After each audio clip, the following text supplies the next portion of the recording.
நம சிவாய. சிவயோக மையத்தில் நாம இன்னைக்கு நினைத்தது நடக்க இஷ்ட தெய்வ வழிபாடு எப்படி செய்யணும் அப்படிங்கிறத பத்தி நாம இன்னைக்கு பார்க்க இருக்கோம்.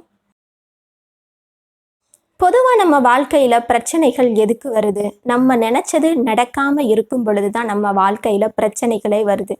அப்ப நம்ம நினைச்சது நடக்கிறதுக்கு என்ன மாதிரியான வழிபாடு செய்யணும் அப்படிங்கிறத பார்க்கலாம். நீங்க நினைத்தது எந்த மாதிரியான காரியமாக இருந்தாலும் பரவாயில்ல. வேலை கிடைக்கிறதா இருக்கலாம், திருமணம் நடக்கிறதா இருக்கலாம், குழந்தை பாக்கியம் கிடைக்கிறதா இருக்கலாம், அல்லது வீடு கட்டுறதா இருக்கலாம். இந்த மாதிரி உங்களுடைய தேவைகள், உங்களுடைய எதிர்பார்ப்பு எதுவாக இருந்தாலும் உங்களுடைய இஷ்ட தெய்வத்தை எப்படி வணங்குறது அப்படிங்கிறத பத்தி பார்க்க இருக்கோம்.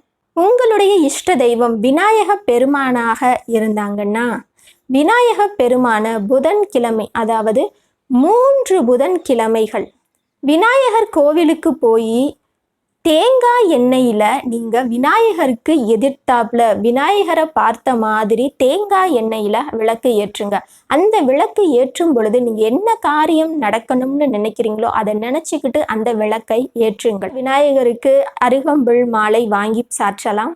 இந்த மாதிரி குறைந்தது விநாயக பெருமானுக்கு 3 வாரங்கள், அதாவது 3 புதன்கிழமைகள் நீங்க தேங்காய் எண்ணெயில விளக்கு ஏற்றும் பொழுது உங்களுடைய நினைத்த காரியம் நிறைவேறும். அடுத்து உங்களுடைய இஷ்ட தெய்வம் முருகப்பெருமானாக இருக்கும் பட்சத்தில் முருகப்பெருமானுக்கு உரிய செவ்வாய்க்கிழமை, அதாவது 3 செவ்வாய்க்கிழமைகள் முருகப்பெருமானுக்கு செவ்வரளி மாலை போட்டு நீங்க 3 செவ்வாய்க்கிழமைகள் நீங்க வணங்கி வர நீங்கள் நினைத்த காரியங்கள் நடைபெறும்.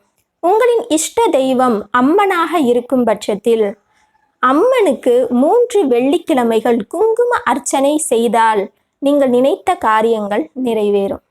உங்களுடைய இஷ்ட தெய்வம் பெருமாளாக இருந்தாங்கன்னா 3 சனிக்கிழமைகள் பெருமாளுக்கு துளசி மாலை சாற்றி நீங்க நினைச்சதை வேண்டிக்கிட்டீங்கன்னா 3 சனிக்கிழமைக்குள்ள நீங்க நினைத்த விஷயங்கள் நிறைவேற ஆரம்பிச்சிடும்.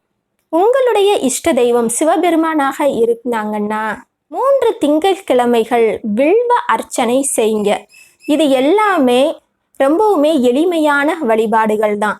இந்த 3 வாரங்கள் நீங்க விடாம இந்த வழிபாடுகளை நீங்க செஞ்சீங்கன்னாலே நீங்கள் நினைத்த காரியங்கள் நிறைவேறும்.